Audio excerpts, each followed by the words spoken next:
Good morning, brothers and sisters. Thank you for joining us here on the beautiful Sunday that we have. Welcome to Sunday School. This is a weekly broadcast of Sunday School that we've been doing now for about 2.5 years. We appreciate having been called to teach Sunday School like we have over the years, and we appreciate this opportunity that we have to be with you today. And we hope that you will all get something out of this lesson that we have to talk about today. This is a lesson that I have given many times over the years, and this is a lesson that I love and appreciate, and this is also a lesson that probably many of you have heard taught throughout your youth and your life. I hopefully am going to touch on it in a way that you have not heard before. I hopefully am going to be able to give you some wisdom and knowledge that you haven't heard before. This lesson is about David and Goliath. The Philistines again came to battle against Israelite people. Goliath was a giant. He challenged the army of Israel to send a soldier to face him in combat. David, being a young shepherd, was sent, and he challenged Goliath. Goliath was a giant. He challenged the army of Israel to send a soldier to face him in combat. David is a young shepherd, many times lesser in stature than Goliath. But David accepted that challenge, and the king, who Saul, sent him to fight Goliath. With the Lord's help, David slew Goliath. And that's the story. But it doesn't end there. Let's delve further into this story, a beautiful story at that. Visualize Goliath's size.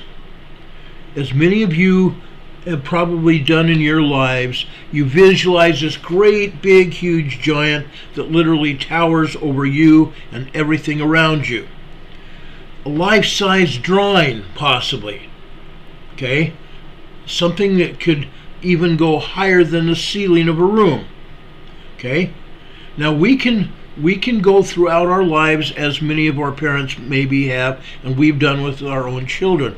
We make a mark on the wall as to the height of our children during a specific time in their life. We could put a mark on the wall, say 6 feet tall, or 5'9", or 5'8", okay, for us. Can you imagine a life-size drawing of Goliath? Or can you imagine in your own life what Goliath would have looked like? At 9 feet 9 inches tall, 3 meters. 3 meters. He was a giant. Now, David used to defeat what we understand that David used to defeat Goliath. Okay? A sling. Okay? It was constructed of a sturdy fabric or a soft leather pouch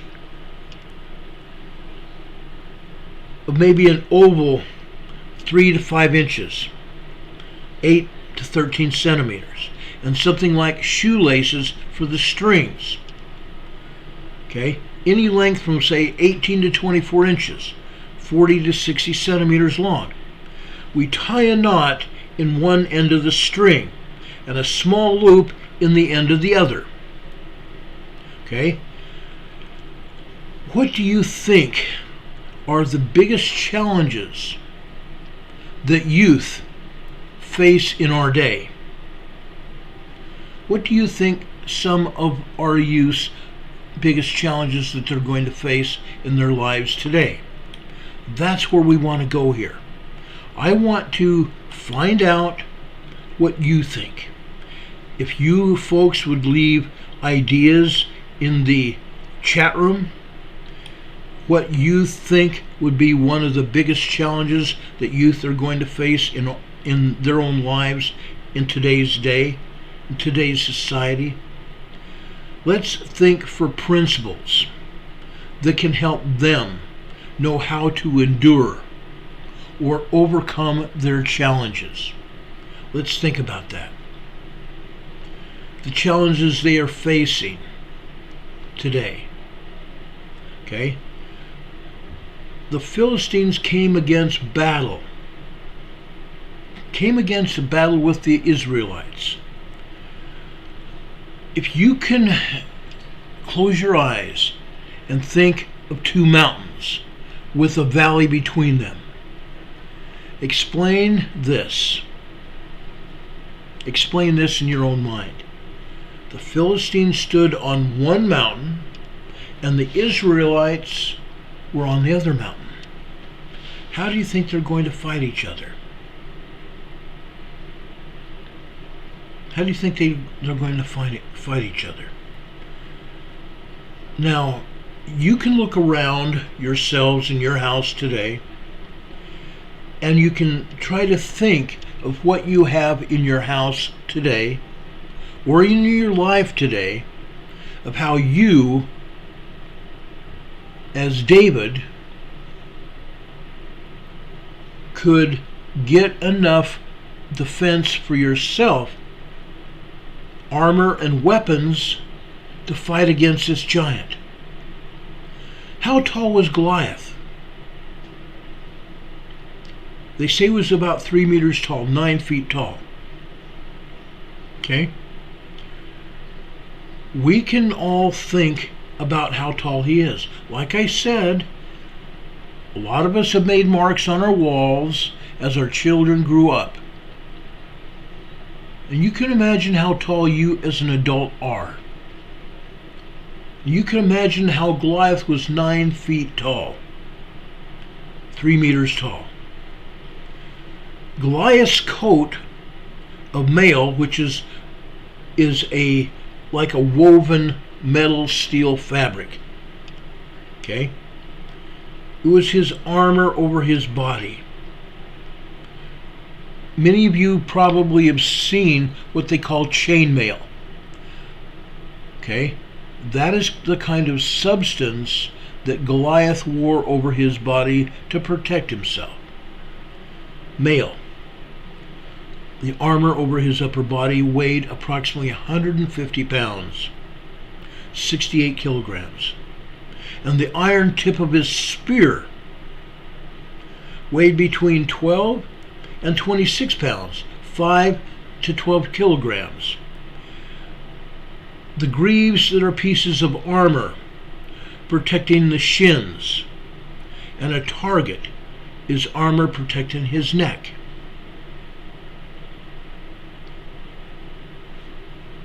If you're looking for the challenge to fight Goliath, can you think of how the children of Israel felt sending David to challenge Goliath? Looking for the challenge to fight Goliath. What challenge did Goliath give the Israelites? How might you have responded yourself to Goliath's challenge if you had been in the camp of the Israelites? According to verse 11, how did the Israelite soldiers respond to Goliath's challenge? Let's go over to Samuel 17, verse 11. When Saul and all Israel heard those words of the Philistines, they were dismayed and greatly afraid. Greatly afraid. So everybody was afraid of this man, 9 feet tall. And did they have any other giants in the camp of the Philistines? The Israelites were distressed and frightened by just the height and the stature of this man. While the army of Israel was encamped against the army of the Philistines, David was at home tending his father's sheep. David's father gave him food to take to his brothers, who were soldiers in the army of Israel, with instructions to see how they were doing at the battlefront. Let's go over to 1 Samuel 17, verses 12 through 18, and find out. Now David was the son of the Ephraite of Bethlehem, Judea, whose name was Jesse, and he had 8 sons. And the man went among men for an old man in the days of Saul. And the 3 eldest sons of Jesse went and followed Saul to the battle. And the names of his 3 sons that went to the battle were Eliab, the firstborn, and the next unto him is Abinadab, and the third Shammah. And David was the youngest. And the 3 eldest followed Saul. But David went and returned from Saul to feed his father's sheep at Bethlehem. And the Philistine drew near morning and evening, and presented himself 40 days. And Jesse said unto David his son, Take now for thy brethren an ephah of this parched corn, and these 10 loaves, and run to the camp to thy brethren, and carry these 10 cheeses unto the captain of their 1,000, and look how thy brethren fared, and take their pledge. So that's what David did. He went to the battlefront as he was instructed by his father. Okay? Can you imagine what fear that David had, knowing he was going to the battlefront where his brothers were? And he had no idea of the fierceness of the battle. He had no idea what his brothers were facing. And yet he did as his father instructed him to do. David arrived at the Israelite camp. Okay? How was David's reaction to Goliath? And Goliath's challenge different from the reaction of the Israelite soldiers? Let's go to Samuel 17, verses 19 through 26. I think you're going to find this very interesting. In verse 19, Now Saul and they and all the men of Israel were in the valley of Elah, fighting with the Philistines. And David rose up early in the morning and left the sheep with a keeper, and took and went as Jesse had commanded him. And he came to the trench as the host was going forth to the fight, and shouted for the battle. For Israel and the Philistines had put the battle in array, army against army. And David left his carriage in the hand of the keeper of the carriage, and ran into the army, and came and saluted his brethren. And as he talked with them, behold, there came up the champion, the Philistine of Gath, Goliath by name, out of the army of the Philistines, and spake according to the same words. And David heard them. And all the men of Israel, when they saw the man, fled from him. And they were sore afraid. And the men of Israel said, Have ye seen this man that is come up? Surely to defy Israel is he come up? And it shall be that the man who killeth him, the king will enrich him with great riches, and will give him his daughter, and make his father's house free in Israel. And David spake to the men that stood by him, saying, What shall be done to the man that killeth this Philistine, and taketh away the reproach from Israel? For who is this uncircumcised Philistine, that he should defy the armies of the living God? That's what David was thinking. That's what David said. Who is this man that should defy the armies of the living God? What a challenge that David felt. Who is this man, and why is he doing it? Yes, that was David's reaction. David's older brother Eliab was angry and questioned David's intentions when he heard how David had reacted to Goliath's challenge. Let's go over to 1 Samuel 17, verses 27 through 31. This is good. And the people answered him after this manner, saying, So shall it be done to the man that killeth him. And Eliab his eldest brother heard when he spake unto the men. And Eliab's anger was kindled against David. And he said, Why camest thou down hither? With whom hast thou left those few sheep in the wilderness? David's brother didn't realize that his own father had sent David to the front. There was a caretaker of the sheep that had been assigned to take care of the sheep and take care of the chariot that David had. But his brother didn't realize that. Can you imagine everything that his brother was thinking at this time when they're facing this huge army of the Philistines and they saw this huge giant in the army? That's what his thoughts were probably centered on. Why? Why would you come here?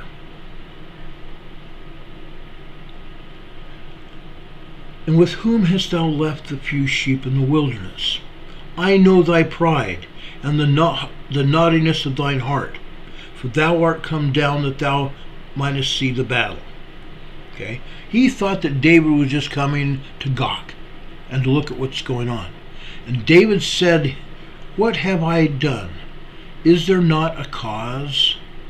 And he turned from him toward another, and spake after the same manner. And the people answered him again after the former manner. And when the words were heard which David spake, they rehearsed them before Saul, and he sent for him. Saul sent for David. Isn't that interesting? David continued to tell the Israelites that they should not be afraid of Goliath. Some of the soldiers told King Saul what David said, and the king went and asked to see David. In 1 Samuel 17, verses 32 through 37, we read, and then I've got some questions. Verse 32, And David said to Saul, Let no man's heart fail because of him. Thy servant will go and fight with this Philistine. And Saul said to David, Thou art not able to go against this Philistine to fight with him, for thou art but a youth, and he a man of war from his youth. The Philistines had trained their youth, from their very youth, to fight. David said unto Saul, Thy servant kept his father's sheep. There came a lion and a bear, and took a lamb out of the flock. And I went out after him, and smote him, and delivered it out of his mouth. And when he rose against me, I caught him by his beard, and smote him, and slew him. Thy servant slew both the lion and the bear. And this uncircumcised Philistine shall be as one of them, seeing he hath defiled and defied the armies of the living God. David said further here, says, David said, Moreover, the Lord that delivered me out of the paw of the lion and out of the paw of the bear, he will deliver me out of the hand of this Philistine. And Saul said unto David, Go, and the Lord be with thee. He heard and saw that David was realistic. He heard and saw that David wanted to go. David was true. David was strong in his will. and fortitude to stand up against this giant, just as he stood up against the lion and the bear. So Saul let him go and fight. I don't think David's own father Jesse had realized at the time that David himself was going to fight. Jesse sent him with food and supplies for his brothers.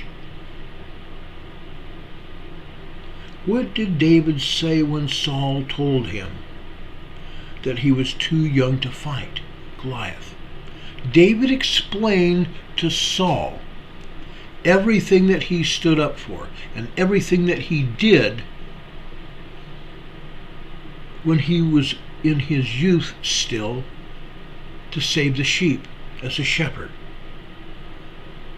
Why did David believe he could defeat Goliath? Surely he had fortitude. He had the stomach, he had the mind and the willpower to stand up against the Philistines and this giant. Remembering how the Lord has helped us in the past, let's think about this. Remembering how the Lord has helped us in the past will strengthen our faith to endure or even overcome our present challenges. Now, our present challenges may or may not be such as David had to face, and that's granted. But we have some strong challenges to face in our own lives and in our own society, in our own minds, in our own neighborhoods, in our own cities and towns, in our states and our countries. We have our challenges. Why do you think remembering how the Lord has helped us in the past will help us with our present challenges? How do you think the Lord would help us in our present challenges? Think about that. Think about a time when the Lord helped them or helped someone that you even knew to endure or overcome a challenge. How will those experiences help you overcome other challenges? Or how that experience could help you with other challenges in your future? Remember what the Lord has done for our leaders. Remember what the Lord has done for those in the Scriptures, and how this is something that could help us. We have talked about studying the Scriptures to give us insight in our own lives, to help us overcome challenges that affect us. Let's read 1 Samuel verses 38 through 40. And Saul armed David with his armor, and he put an helmet of brass upon his head, and he armed him with a coat of mail, which is that chain mail. David girded his sword upon his armor, and he essayed to go. He prepared, for he had not proved it. And David said unto Saul, I cannot go with these, for I have not proved them. He hadn't worn the armor before. He didn't trust it. And David said unto Saul, I cannot go with these, for I have not yet proved them. And David took them off. And he took his staff in his hand, and chose him 5 smooth stones. 5 smooth stones out of the brook. And he put them in his shepherd's bag, which he had, even in a scrip. And his sling was in his hand. And he drew near the Philistine. Okay? He didn't trust the armor that the king had given him to help protect him. He said he hadn't proven it. think of the police that go out with supposed bullet-resistant vests. I've been in that situation, wondering if the vest that I wore would really protect me. I could tell you stories about that. This is exactly what David felt. You've read it. What do you think was going through David's mind? I'm going to go with these stones and my sling and go up against the Philistines.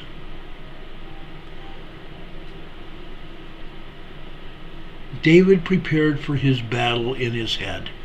David knew in his mind what he needed to do and the manner with which he was going to do it. Okay? You can imagine the sling. And most of us have at one day had a sling with leather strings attached to it.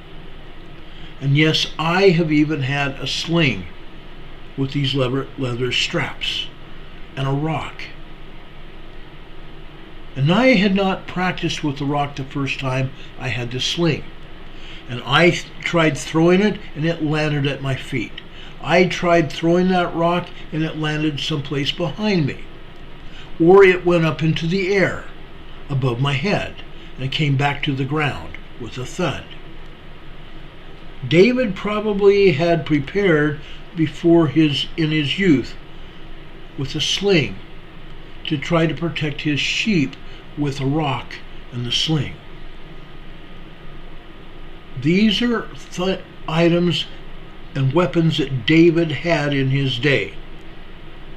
And to become accurate with a sling, a person had to spend a considerable amount of time using it, just as I tried when I first had a sling. As I said, David had used his sling to protect his father's sheep.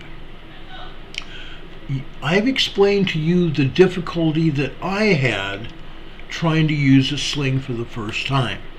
It took a lot of practice, hours of practice over time, before I could actually throw something with that sling and do any kind of damage. You have to practice and practice and practice hitting targets with the sling. I didn't hit predetermined targets before. I didn't do that. But I practiced using that sling and slinging rock. And it was tough. David had practiced.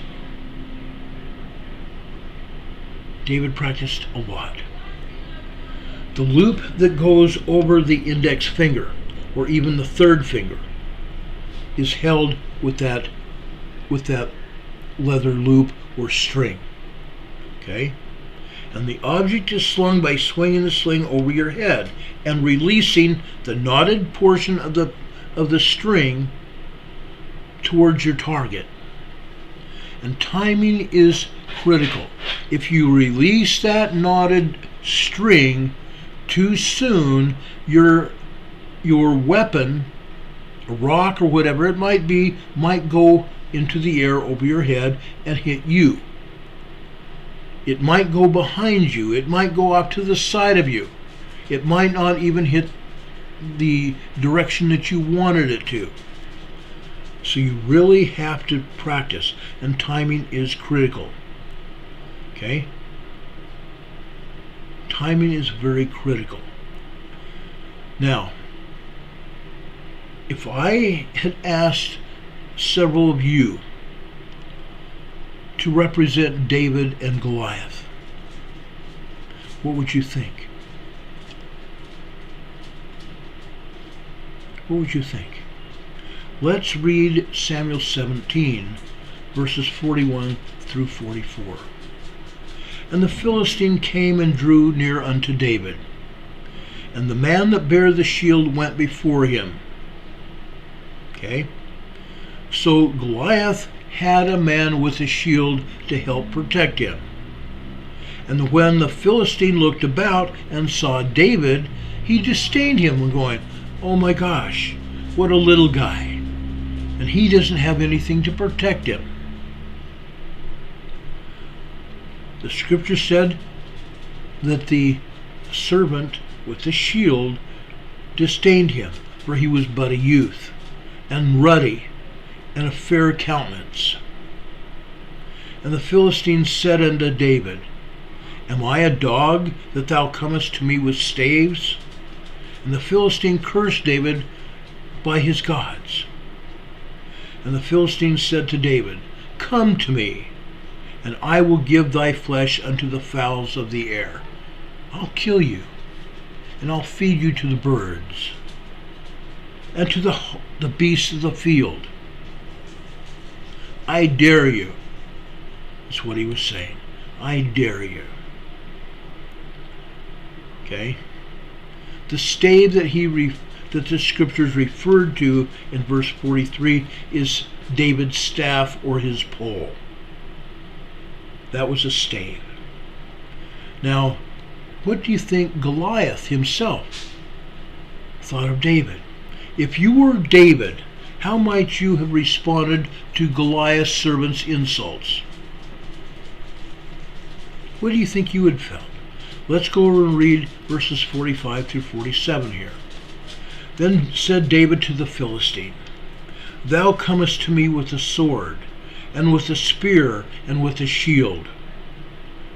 But I come to thee in the name of the Lord of hosts, the God of the armies of Israel, whom thou hast defied. This day will the Lord deliver thee into mine hand. This day will the Lord deliver thee into mine hand.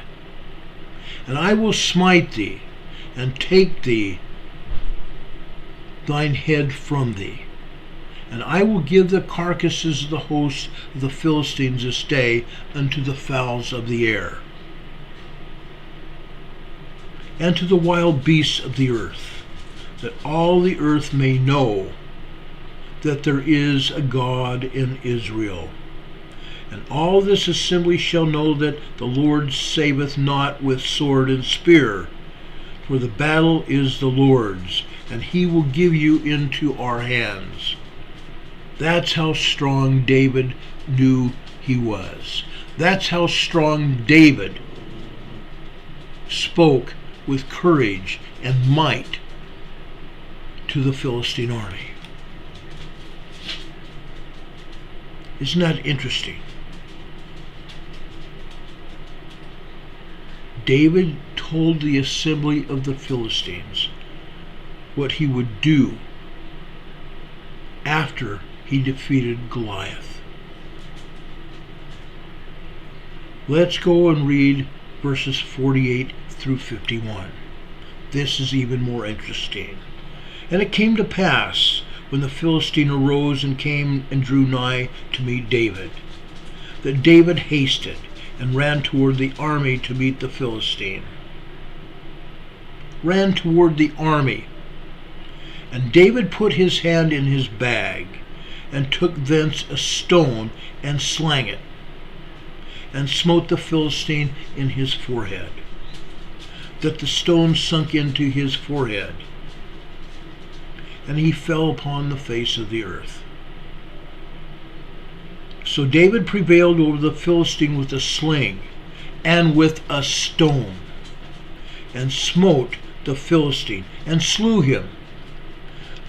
But there was no sword in the hand of David."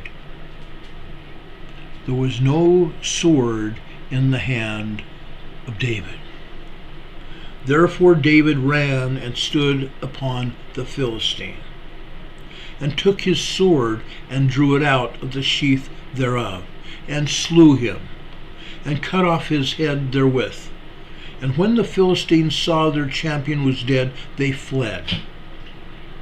When the Philistines saw their champion was dead, they fled. They knew, the Philistines knew, that they had faced a very true competitor. How did David exercise his faith in the Lord? First, as we read in those other scriptures here, David had courage, and he knew that he was strong. He had defended the sheep from lions and bears. David had it in his mind that whatever he was going to face, he was going to take it. And he was going to win. David knew from the outset that his challenges were going to be fierce, but he had it in his mind and he had courage. He had a peace of mind about him. He knew what his mission was and he was going to accomplish it. David exercised his faith. Plus, he knew that the Lord was going to bless him. Now, what principles can we learn from this story? As we exercise faith in the Lord will help us with our challenges. What are some ways that we can exercise our faith in the Lord when we experience these challenges in our lives? Faith is much more than passive belief. You express your faith through action, by the way you live. Your faith can lead you to do good works, obeying the commandments, and repenting. Faith is much more than passive belief. We cannot be passive. We express our faith through action, by the way that we live. Your faith, my faith, our faith can lead us to do good works and obeying the commandments and repenting of our very sins. That is true faith.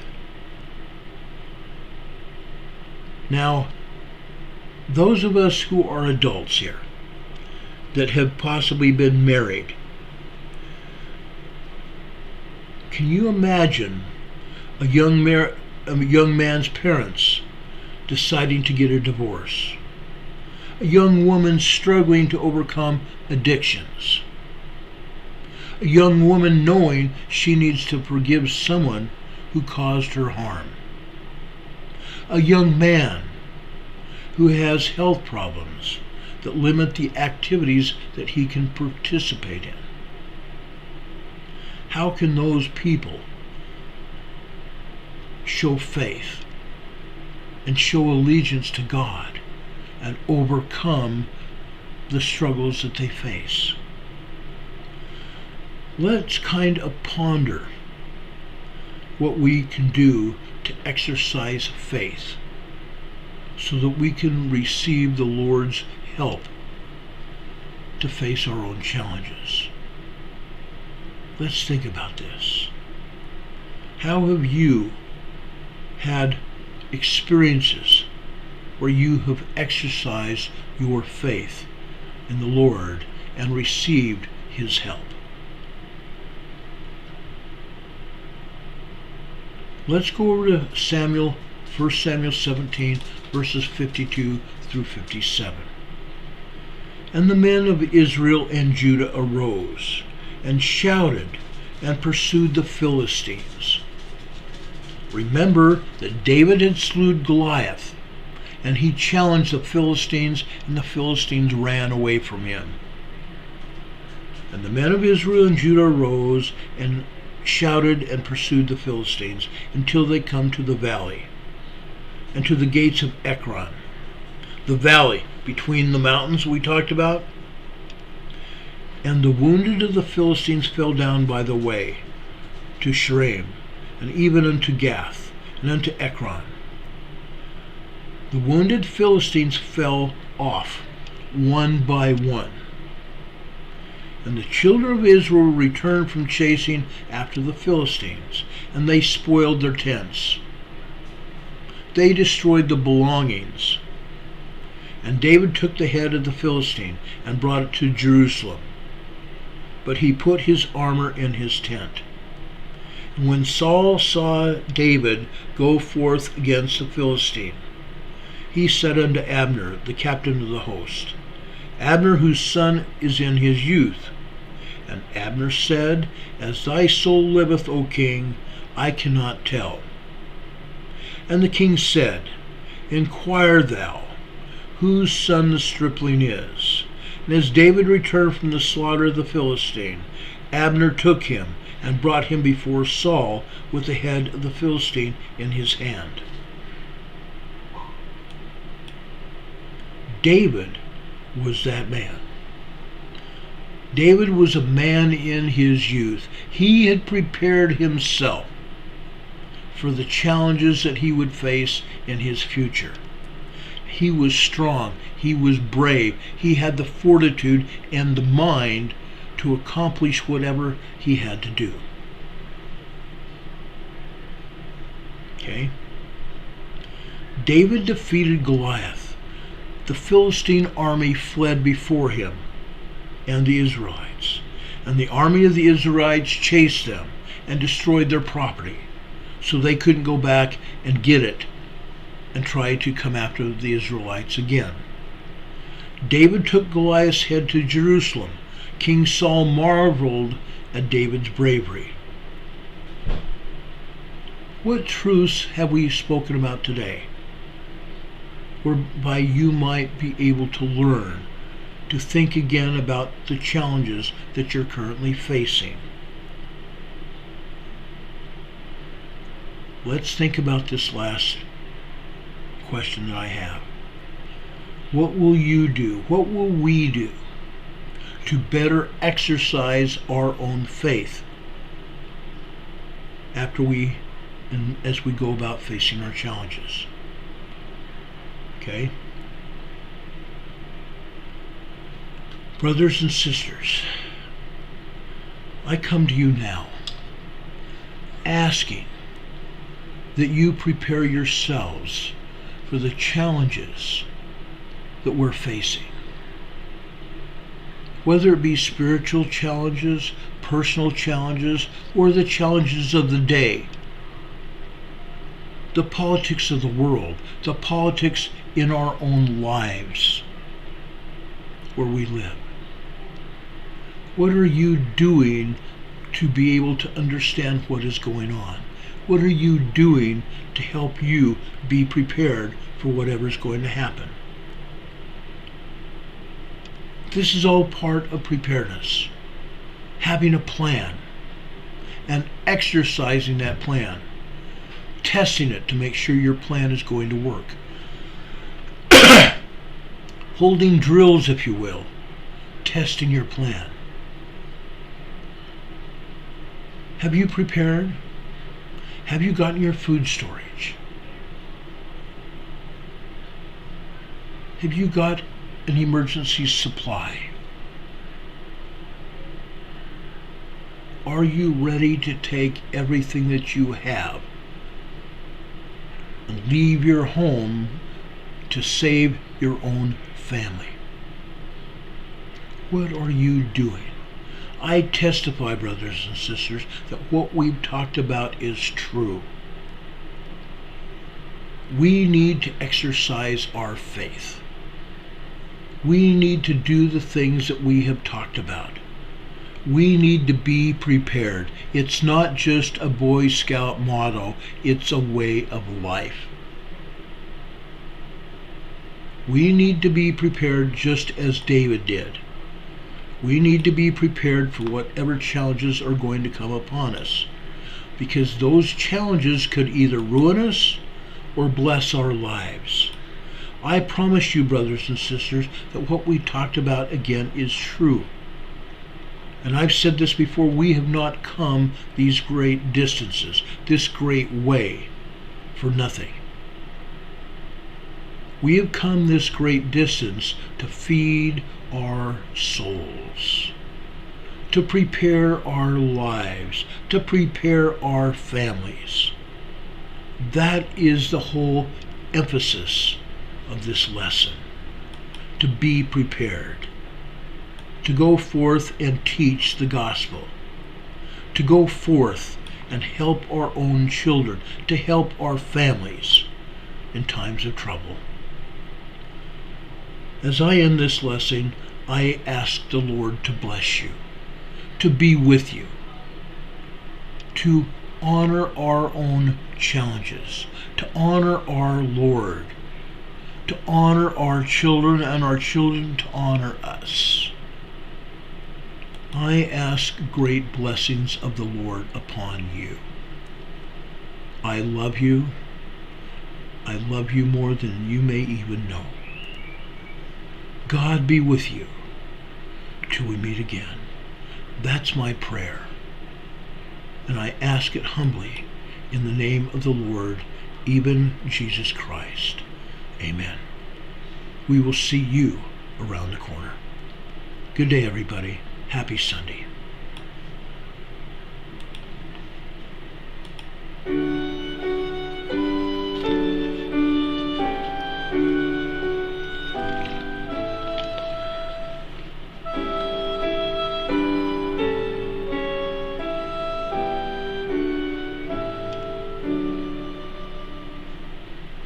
Teach me to walk in the light of His love. Teach me to pray to my Father above. Teach me to know of the things that are right. Teach me